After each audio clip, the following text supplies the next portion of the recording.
Bonjour à toutes et bonjour à tous, bienvenue dans le podcast NFL de The Free Agent.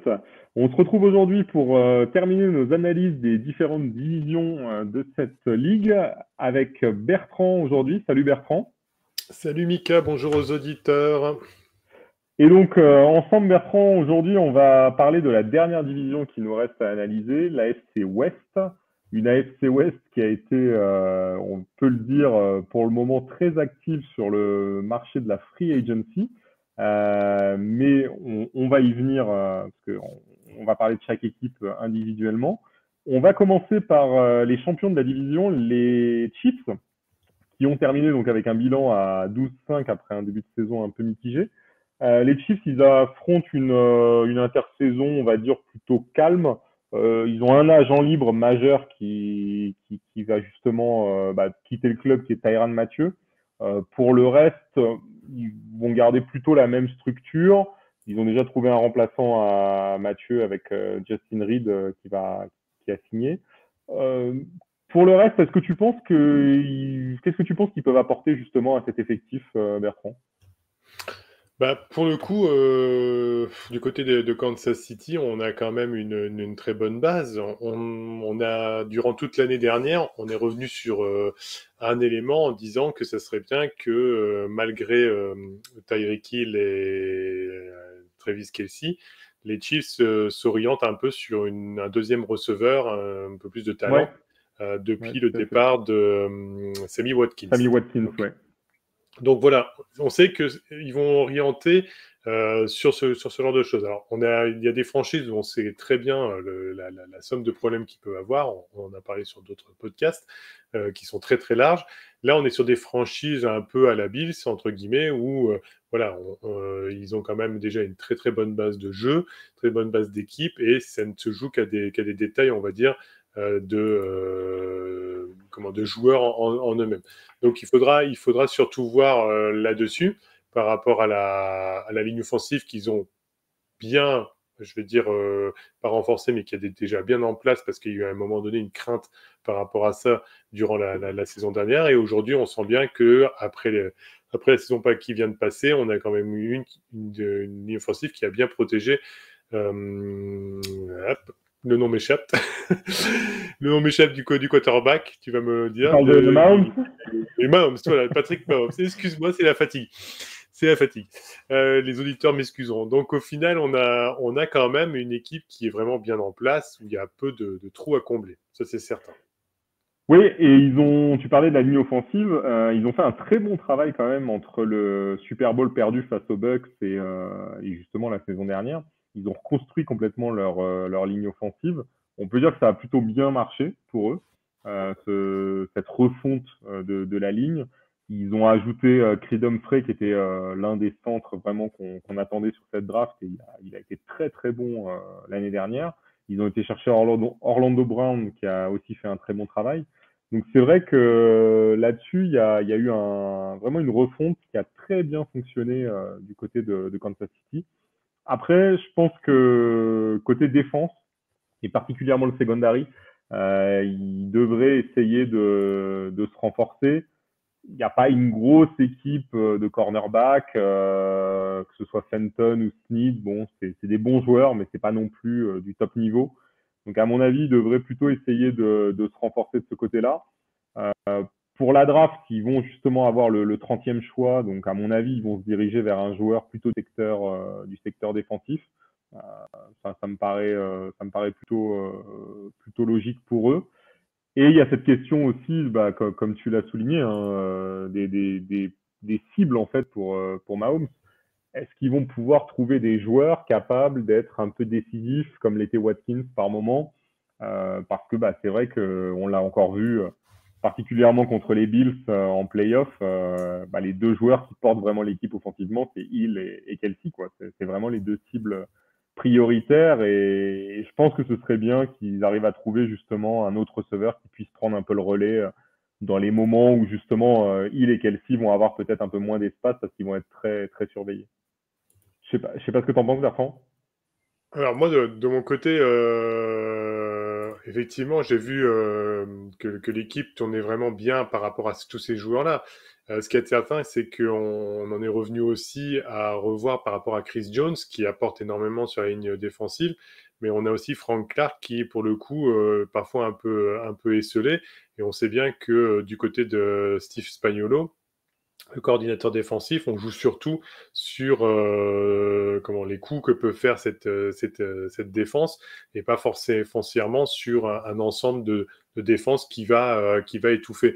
Donc, il joue sur beaucoup de playmakers. Je pense que faire venir un élément supplémentaire pour aider Frank Clark, ça ne serait pas, pour le coup, avec du talent en tout cas, ça serait pas anodin et en tout cas pas manquant, même si Melvin Ingram est là. Alors, lui, il fait partie de la liste des free agents. On va voir ce qu'ils vont faire avec lui. Mais bon, il commence déjà à se renforcer sur des joueurs, comme on a dit, en faisant venir, on l'a vu là récemment, du côté Chavarius Ward, par contre, qui lui a quitté, excusez-moi, le club pour faire venir Justin Reed à la place. Donc là, pour le moment, c'est le jeu des chaises musicales. Les joueurs arrivent, mais on sait qu'ils ont eu cette petite inconstance derrière avec Sorensen, et puis après, donc Tyrann Mathieu, on va savoir ce que lui va faire plus tard. Va-t-il rester, va-t-il partir, selon ce qu'il coûte. Donc ça sera à voir, il y a beaucoup d'incertitudes là-dessus, c'est des petites incertitudes, mais il y a besoin de renforcer certains secteurs clés pour pouvoir prétendre continuer à aller loin, parce qu'ils ne pourront pas compter que sur Tyreek Hill et Travis Kelce uniquement, et Patrick Mahomes, pour pouvoir de nouveau aller rejoindre le Super Bowl. Oui, c'est clair, je suis entièrement d'accord avec toi et je pense qu'il va falloir vraiment faire les bons choix dans cette division, enfin pour eux, pour les Chiefs, parce que dans cette division, il y a des équipes qui se renforcent. On va justement en parler et c'est vrai que la concurrence va être très rude à mon avis dans les années à venir pour les Chiefs. Donc à eux de faire vraiment les bons choix s'ils veulent continuer à être leader de division. Ça, je suis d'accord. On va justement parler d'une équipe qui a fini deuxième l'année dernière, les Raiders. Ils avaient fini à 17. Les Raiders, ils ont un cap space de 20 millions, donc ils ont plutôt de quoi faire. Étonnamment, ils ont été très calmes pour l'instant sur ce marché de la free agency. On n'a pas vu grand-chose.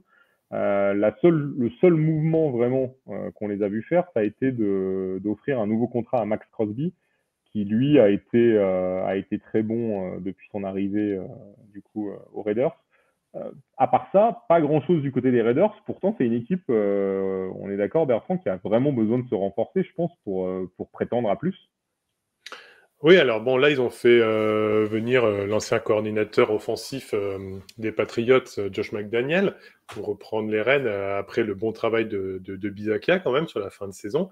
Les joueurs, d'ailleurs, unanimement, voulaient qu'il reste dans la continuité, mais bon, on sait très bien que la franchise cherchait, on va dire, peut-être redonner un second souffle et ne pas se contenter d'un intérimaire. Les Raiders, le problème qu'ils ont, c'est qu'ils ont su se remobiliser après cet épisode de John Gruden et des phrases qu'il y a pu y avoir, se remobiliser après, justement, on se souvient du problème d'Henry Ruggs et du problème judiciaire qui traîne derrière lui. Donc voilà, on sent que ça a été une équipe revancharde, se disant durant la saison, on va montrer qu'au final, on peut réussir. Et c'est ça qui les a menés jusqu'aux portes des playoffs. Bon, et puis après, buter sur la marche qui est par la suite. Mais malgré tout, on est sur une équipe où Derek Carr montre qu'il a du cœur. Mais est-ce que au final, Derek Carr n'est pas arrivé à un moment où il y a la limite qui intervient, quoi, au niveau de ce qu'il peut apporter et de ce qu'il peut avoir autour. Donc il va falloir quand même vraiment porter son attention sur un receveur vraiment performant, parce que Deshaun Jackson est bien gentil, mais c'est plus suffisant en lui-même. Darren Waller, en espérant qu'il reste en bonne forme, puisqu'il avait été blessé durant l'année dernière aussi. Et puis, justement, comme tu disais, Jonathan Hankins, malgré tout, il a porté suffisamment de bonnes choses pour pouvoir, sur la ligne défensive, pour pouvoir prétendre à rester, puisqu'il fait partie des free agents également. La bonne nouvelle, c'est qu'ils ont signé Max Crosby, comme tu disais, et ça, on sait que c'est très important d'avoir le pass rusher qui soit là pour pouvoir mettre la pression sur une grosse AFC West. Hein, on va parler beaucoup des franchises et donner beaucoup de détails sur ce qu'il y a parce que ça commence à être du lourd dans cette AFC West, effectivement. Et j'ai une question justement concernant ces Raiders. Il y a un joueur dont on parle on a souvent des rumeurs autour de lui ces dernières années, mais il est toujours là, c'est Derek Carr. Est-ce que tu penses que cette année, ça pourrait être finalement son année pour un départ et que les Raiders pourraient envisager finalement de s'en séparer? Bah, c'est bon déjà ce qui va être le juge de paix dans cette affaire, je pense, c'est malgré tout avec Marcus Mariota qui lui aussi est agent libre pour le coup, parce que là, Oui. si Mariota s'en va, il y a plus de backup à l'heure actuelle, et puis se dire bon bah Derek Carr s'en va aussi, on repart tout à zéro quoi. Donc voilà, malgré un trade qui pourrait se faire. Moi, je pense que globalement, ils vont repartir. Comme on est sur une équipe qui, au niveau des talents individuels, il y a des choses qui sont là, mais on va dire c'est un peu incertain dans la cohésion d'équipe. J'ai du mal à les voir se dire bon bah tant pis, même si on repart avec des Carr sur une année supplémentaire, vraiment tout chambouler à ce moment-là. Hein, parce que je pense que Derek Est-ce Carr que tu les verrais pas tenter un Garoppolo par exemple, si l'opportunité se présentait? bah ouais, c'est ça. C'est-à-dire que moi, peut-être que justement, c'est ce qui est bien quand on est ensemble et qu'on part dans la rédaction ou avec Étienne qui faisait les podcasts avec nous, c'est qu'on a des points de vue différents. Et moi, je suis dans l'esprit conservateur où je me dis que les équipes peuvent faire confiance à leurs joueurs et essayer de les pousser justement. Et pas... Mais c'est vrai qu'on a les surprises de temps en temps de la nouvelle qui tombe. C'est ce qui fait la magie aussi de la NFL en disant, bah voilà, il y a un blockbuster trade, comme on va parler un peu après sur une autre franchise de la FC West, et qui fait que waouh, on l'attendait pas venir. Donc oui, ils peuvent très bien décider de tout chambouler d'un coup, mais je trouve que je pense qu'ils prendraient cette décision-là s'ils avaient dans les autres positions de l'attaque, on va parler que de l'attaque, déjà des choses bien en place. Moi, je pense que l'incertitude avec Rux qu'il y a eu, puisque c'est quand même été une grosse perte, malgré tout, et que d'avoir que Hunter Renfrow, entre guillemets, de performance, je pense que ça va peut-être les conforter dans l'idée d'être un peu conservateur et de se dire, bon, on repart sur Derek Carr. Ou alors après, c'est la volonté de Derek Carr de s'en aller. Et ça, et de le faire comprendre à sa direction. Mais ça, c'est un autre débat, pour le coup. Ouais, à voir. Alors après, bon, je sais pas si les Raiders iraient pour un Garoppolo. Personnellement, je préfère Carr. Je trouve que Carr est meilleur, mais après, c'est vraiment un avis complètement personnel. Maintenant, c'est vrai qu'un joueur comme Carr, s'il voulait partir, bah ouais, potentiellement, ça Bah, pourrait être une destination, c'est vrai. la seule chose pour Derek Carr, c'est, par exemple, tu prends le parallèle Carr-Garoppolo et tu vas vite comprendre ce que je veux dire, c'est que Derek Carr, on ne sait pas si c'est du fait de son talent et des manques qu'il y a eu dans le reste de l'équipe qui fait que ça le bride au final, qu'à l'inverse, Garoppolo, c'était plus, il a un bon entourage, mais il est limité dans ce qu'il fait. Donc voilà, tu vois, c'est de savoir justement à quel niveau sont les quarterbacks et si c'est l'entourage qui les fait ne pas performer, entre guillemets, ou si c'est là, intrinsèquement la performance du quarterback qu'il ne fait pas performer son équipe. Donc, c'est ça qui est un peu compliqué, mais comme tu dis, je me dis que Derek Carr est mieux fait pour les Raiders que Garoppolo s'il arrive, en tout cas. Alors, moi, en tout cas, oui, pour moi, je le vois exactement dans la position de Matthew Stafford aux Lions, c'est-à-dire dans une équipe qui a du mal à se construire, qui peut faire des bonnes années, mais qui n'est jamais vraiment une équipe de play-off.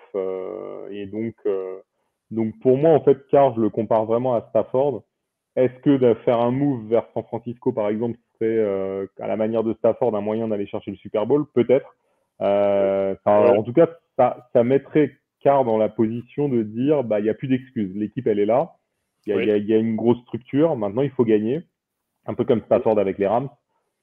Et ça nous permettrait aussi d'avoir la réponse de savoir s'il est capable de le faire aussi. Mais ouais, je les compare un peu les deux. Oui, bah, je suis tout à fait d'accord avec toi pour le coup. Mais c'est vrai que c'est vrai qu'il y a que 32 franchises aussi. Après, sur les 32, t'enlèves le gros paquet de 15 franchises ou 16 franchises qui, on sait, ne joueront pas le Super Bowl ou tout du moins des places en playoff. Ouais, Donc ça limite après, puisqu'après, les équipes se placent aussi. C'est vrai que San Francisco reste une des équipes qui, pour le moment, reste sur une franchise mythique et qui pourrait donner la chance à un joueur comme Derek Carr qui montre vraiment de très belles choses. Mais il y a toujours cette incertitude de savoir s'il pourrait performer aussi bien avec un meilleur entourage. Donc c'est un pari, il faut voir s'ils vont le tenter. ouais, faudra voir s'ils le tentent. Bon, en tout cas, je pense que les Raiders ont du boulot sur cette intersaison. Je les ai trouvés bien calmes pour l'instant. À voir s'ils en font un peu plus là dans les prochains jours. Mais je pense que s'ils veulent vraiment rivaliser dans cette division, il va falloir faire des mouvements. On va passer à une autre équipe qui, elle, pour le coup, n'a pas chômé depuis le début là. C'est les Chargers, Bertrand. Les Chargers, ils ont fini à 9-8 avec quand même pas mal de promesses autour de Justin Herbert. On sait qu'il y a une reconstruction en cours. Beaucoup de cap space disponibles. Et dans les agents libres, il y avait surtout Mike Williams, le receveur, qui était agent libre, mais qui a été signé finalement par l'équipe. Et à côté de ça, Bertrand, on a eu pas mal de mouvements du côté des Chargers et de décisions qui ont été prises. Tout à fait. Tout à fait. On a même des belles surprises. Alors, on savait que du côté de leur cap space, il y avait de la place. Pour le coup, je crois qu'ils avaient 57 millions de Ouais, c'est ça. mémoire. Donc des bonnes surprises et c'est là-dessus justement que je voulais en parler parce que je pense que ça a été l'équipe qui nous a le plus surpris, je veux dire pour le moment, on va dire avec les éléments qui sont apportés. Bon, peut-être que la dernière équipe qu'on va aborder, il y a eu une petite surprise aussi, mais on va dire dans le projet entamé par les Chargers, on sent bien que c'est une équipe qui se permet ces investissements-là parce qu'ils peuvent le faire déjà premièrement, mais deuxièmement aussi parce que les joueurs veulent bien venir, parce qu'ils sentent bien aussi que les Chargers sont à une enclave très proche de vraiment pouvoir aller titiller la finale de conférence, voire plus. Donc, pour le coup, c'est Justin Herbert qui aide bien, puisqu'on sent bien qu'il a quand même posé les bases d'un très bon jeu avec les Chargers. Mike Williams qui a Oui. re-signé, donc il faudra voir Keenan Ouais. Allen également par la suite. Mais au final, si toute cette équipe-là reste comme elle est, avec Austin Eckler également, bah, ça donne envie à de gros noms, bah, comme Khalil Mack, par exemple en défense, de venir, ou J.C. Jackson également, qui n'ont pas hésité à donner leur accord pour la simple et bonne raison qu'ils sentent bien que voilà, ça peut. Ils sont dans une équipe performante, dans une division sympathique à jouer pour le coup, parce que c'est quand même des compétiteurs et ils ont envie de se montrer, de montrer qu'ils sont plus forts que les autres. Donc on a une équipe de Chargers qui a vraiment une belle gueule pour l'année prochaine et qui va faire, je pense, rêver beaucoup de suiveurs, on va dire. Et peut-être qu'il y aura des nouveaux fans des Chargers d'ici peu, quoi. Ouais, alors ça va être intéressant parce que c'est vrai qu'on l'avait souligné dans notre analyse écrite, il fallait absolument épauler Joey Bosa sur le pass rush et Mm. sur cette ligne défensive. L'arrivée de Khalil Mack, s'il est en bonne santé, en tout cas, ça va être un véritable apport. Et ce qui est intéressant avec Mack, c'est que j'ai l'impression que ça peut être tout ou rien. C'est-à-dire, il peut passer à côté complètement, comme il peut redevenir le joueur qu'on connaît et être Oui. une vraie menace pour les QB adverses. Donc oui, au niveau du pass rush, je pense que là, ils ont fait un très bon choix. J.C. Jackson, ça va être aussi c'est quand même un cornerback de talent qui rejoint le secondary. Quand tu as Asante Samuel et quand tu as Derwin James aussi, ça va quand même avoir de la gueule. Donc c'est vrai que on a vraiment l'impression que les Chargers, ils sont en train de tenter de passer un cap. Et j'espère que ça va être que ces mouvements-là vont leur permettre de le faire parce que vraiment ça donne envie en tout cas de les voir évoluer la saison prochaine. Donc ça va être vraiment intéressant. Et surtout qu'on est dans une division qui est peut-être en train de devenir la plus solide de la NFL là. Oui, et en complément de ce que tu disais, je suis rappelé aussi, parce que bon, évidemment, fanatique faisant de cette franchise, ils ont été récupérés Austin Johnson, qui était un très bon joueur malgré les faiblesses de l'équipe des Giants, mais très, très bons joueurs sur la ligne défensive. Donc ça, c'est pas mal pour eux. Moi, sur tout ce que je voulais mettre en avant aussi, c'est qu'il était temps de toute façon de faire quelque chose, parce qu'on a vu justement que le gros problème des Chargers, c'était que, par exemple, avec Travis Kelce, c'est que les joueurs se baladaient sur l'arrière de la secondary au niveau comment on appelle ça, des passes qui peuvent être faites, et puis après, des yards récupérés par exemple, le Titan star des Chiefs. Donc, il était temps justement de donner un peu de consistance à cette équipe, et J.C. Jackson va en tout cas leur apporter cet élément-là, au moins à les interceptions, ou tout du moins ne pas se faire balader comme on a pu voir les slaloms de Travis Kelce. Donc c'est sûr que de toute manière, s'ils veulent se donner les moyens de leur ambition, il va falloir de toute façon, et grâce à Khalil Mack, s'il est en bonne, comme tu dis, s'il n'est pas l'ombre de lui-même, et si vraiment il performe bien, et J.C. Jackson, eh bien, est une équipe solide. Comme pour beaucoup d'équipes, ils ne vont pas pouvoir se cacher cette année en disant on n'a pas les joueurs qu'il faut. Voilà, donc à la ligne offensive, attention, Rashawn Slater est là. Il faudra aussi, malgré tout, peut-être apporter un élément supplémentaire, peut-être à la draft éventuellement, ou à la free agency, s'ils arrivent à dégoter quelqu'un, pour aller rajouter une pièce dans la rotation, on va dire en plus. Mais il y a tout ce qu'il faut là pour réussir. C'est pas possible autrement. Ça va être en tout cas intéressant de les suivre. En plus, avec un jeu qui est plutôt spectaculaire avec Justin Herbert, donc ce sera intéressant à suivre. La FC West est vraiment très intéressante et va être sûrement, je pense, les matchs vont sûrement être suivis beaucoup plus que d'autres franchises ou que d'autres divisions. Ça, Oui, c'est clair. C'est clair. Avant qu'on passe à la dernière équipe, je pense que les dieux du football nous écoutent, puisque j'étais en train de dire que les Raiders étaient plutôt inactifs et calmes sur le marché.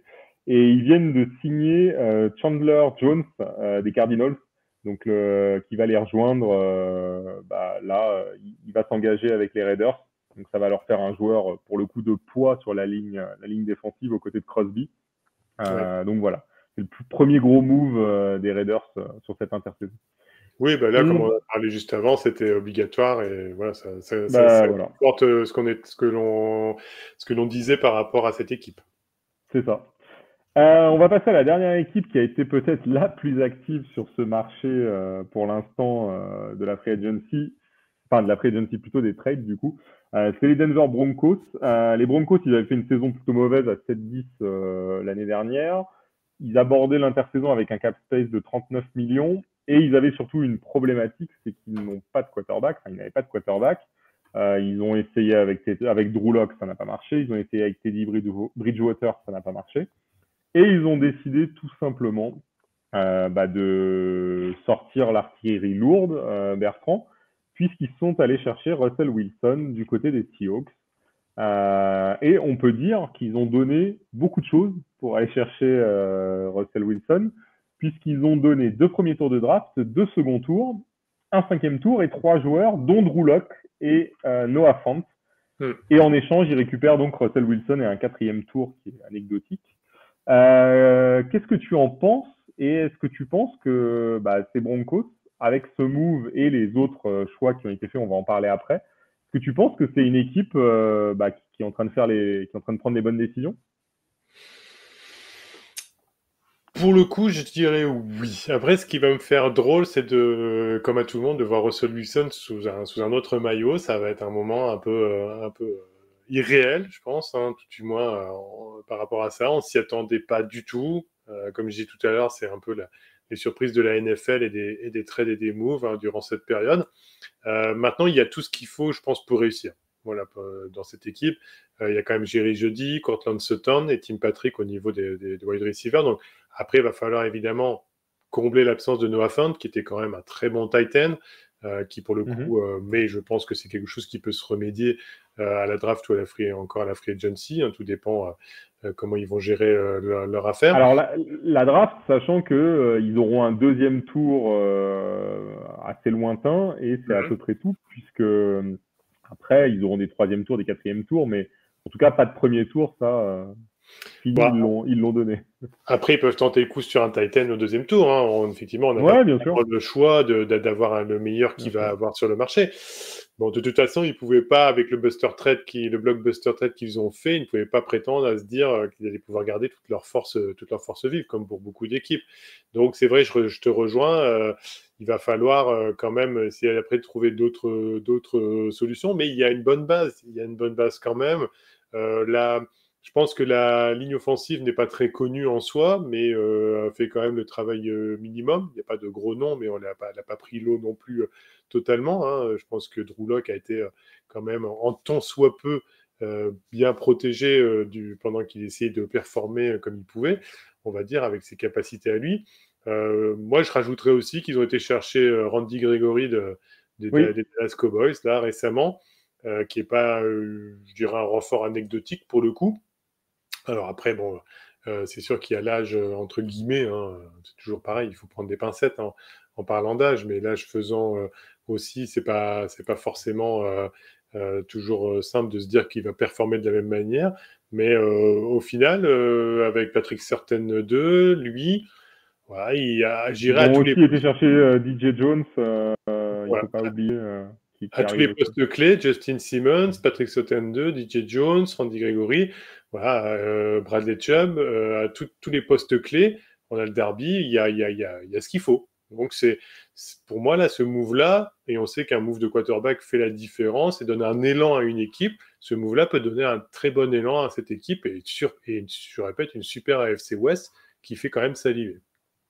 Alors justement, on parle de l'arrivée de Russell Wilson. Forcément, ça a fait remonter les Broncos dans les cotes pour le Super Bowl. Maintenant, est-ce que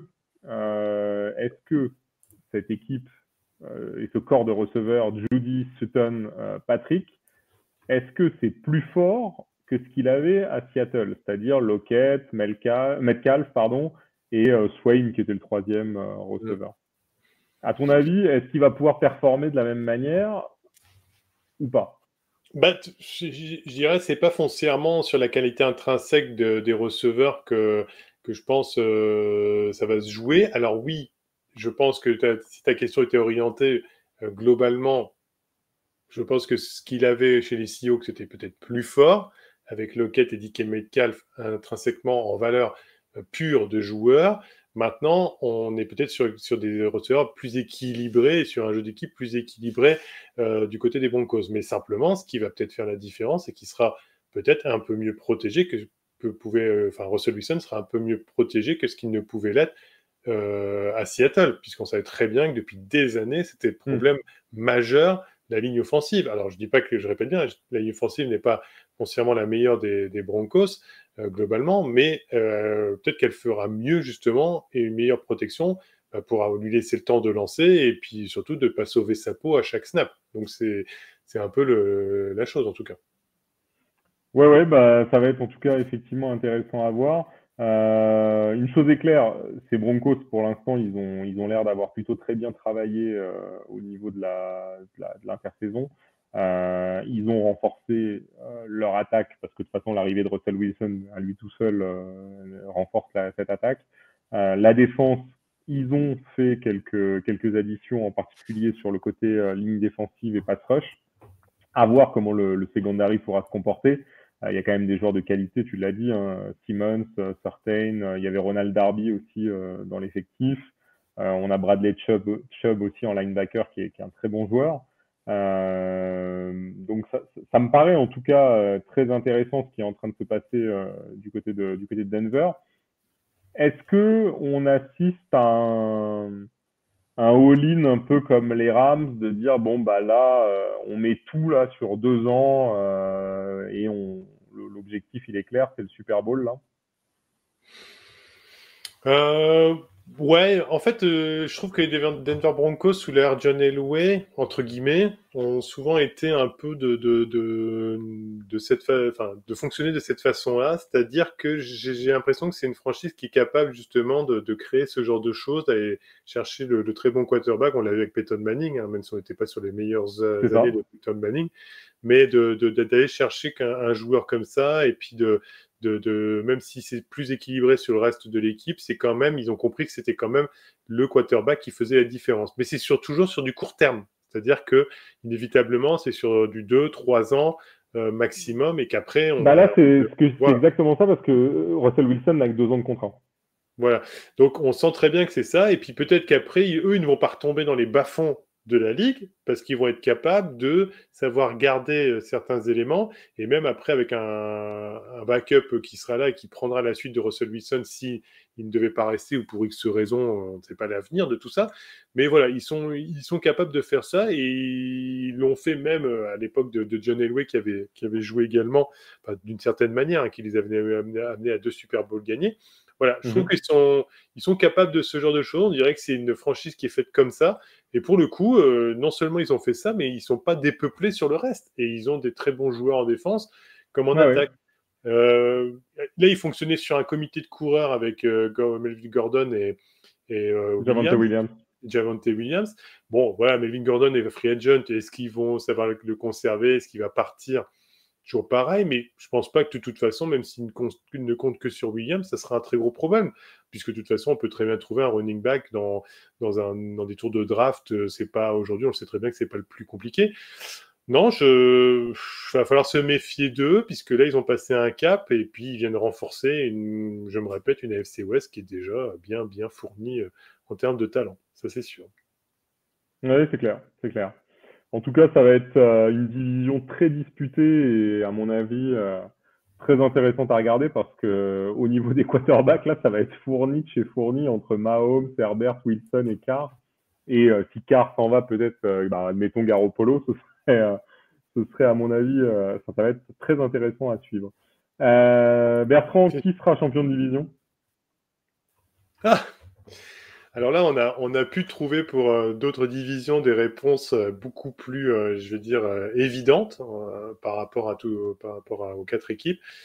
Là, globalement, bon, je dirais que, et encore, tout est relatif hein, quand je vais dire ça, mais que les Raiders sont un petit cran en dessous hein, par rapport à l'ensemble intrinsèque de l'équipe. À l'expérience, allez, on va dire les Chiefs. Je dis bien à l'expérience, hein, les 2 Super Ouais. Bowls, la finale de conférence, hein, j'en passe des meilleurs. Maintenant, les Chargers ont quand même mis vraiment un grand pied là-dedans. Pour les Broncos, c'est peut-être un peu juste avec l'arrivée de Russell Wilson, le temps que tout la mayonnaise prenne, etc. Mais bon, on n'est jamais surpris hein, de ce qui peut arriver. Mais les Chargers peuvent créer la surprise si enfin ils cessent d'être les Chargers irréguliers qui règlent leurs problèmes sur la secondary défensive et que voilà, ils performent comme on les attend avec les joueurs qu'ils ont amenés. Donc ça se joue entre Chiefs et Chargers pour moi. Ouais, je me lancerai aussi pour les Chargers. J'ai bien envie, en plus, de voir Herbert remporter le titre de division. Donc, Mm.